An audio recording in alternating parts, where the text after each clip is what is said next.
$22 billion, that is pretty extraordinary. Well done to everyone in this room for being a part of that.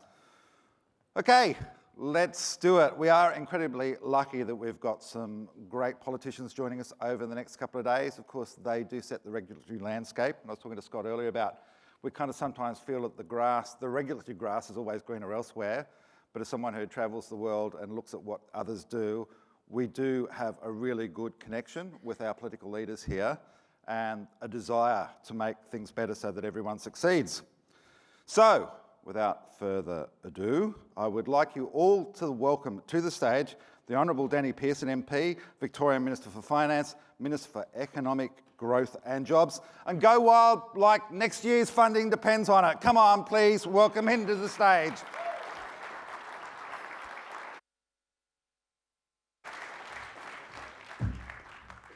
Well, thank you, Simon, for that warm introduction. And to begin, I would like to acknowledge the Wurundjeri people of the Kulin Nation as the traditional owners on the land on which we meet. I pay my respect to elders past and present.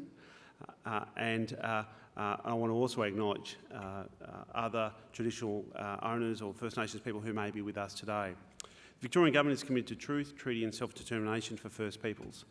And Victoria is leading the nation with the truth-telling and treaty processes that are underway as the Yurruk Justice Commission helps us understand our history from the perspective of First Peoples, how it impacts on the present and how a treaty can be a pathway to practical changes and solutions.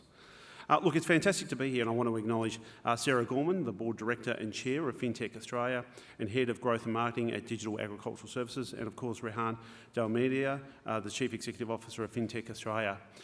It's just so great to be able to welcome you all here in Melbourne for Australia's premier FinTech conference, Intersekt Festival 2025, and an especially warm welcome to our international visitors. We're delighted to welcome guests from the United Kingdom, New Zealand, the United States of America, Canada, Singapore, the Philippines, Nepal, the United Arab Emirates, Vietnam and Cyprus to our beautiful state here in Victoria. And I hope you have the opportunity to enjoy some of the many wonderful experiences Melbourne has to offer. Also, I want to acknowledge the 10 years of FinTech Australia, marking a decade of innovation and growth.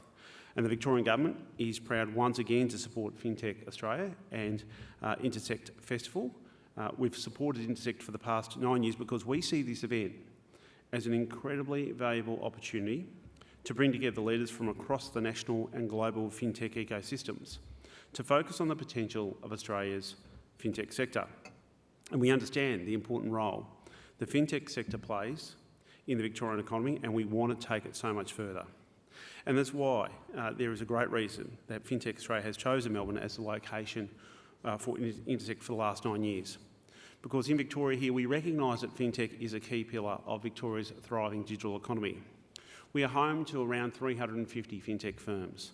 And as the Minister for Economic Growth and Jobs, I'm proud of the leading role Victoria is playing in the nation's FinTech sector and excited about the opportunities this presents to contribute to Victoria's economic growth and the creation of skilled jobs.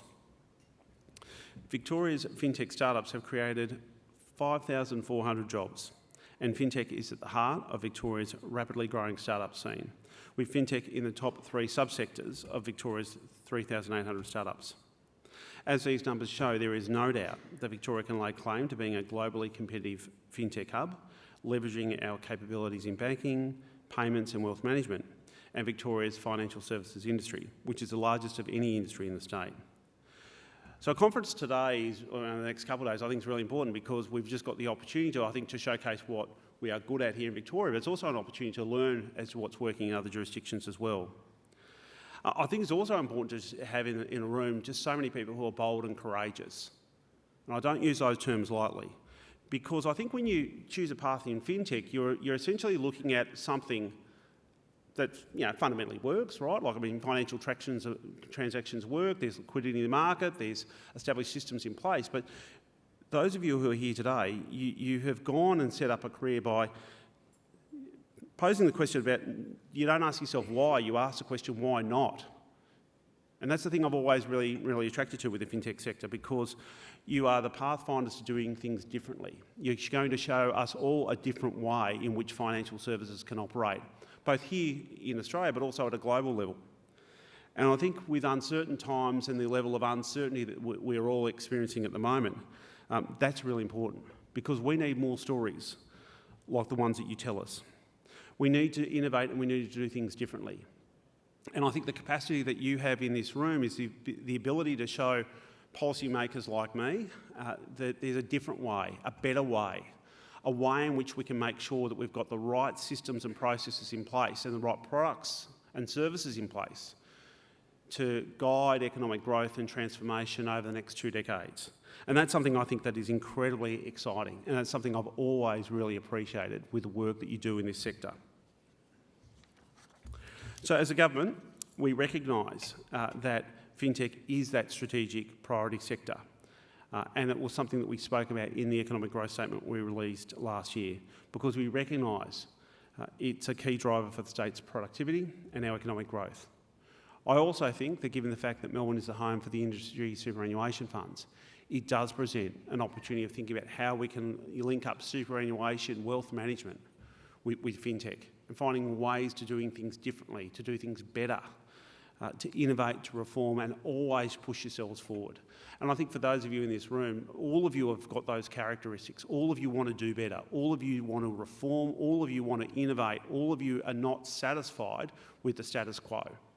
And I think that's something that is incredibly powerful. So when you have a conference like this that brings so many people who have got that shared outlook, it's incredible to think what can occur.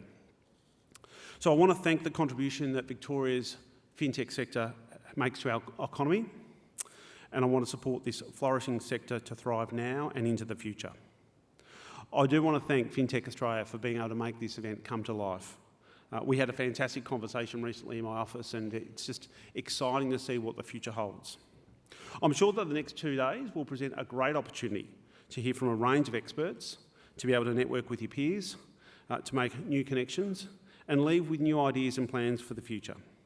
So I really do hope that you enjoy your time here in Melbourne, as well as at the Intersekt Festival, and I thank you so very much for choosing us.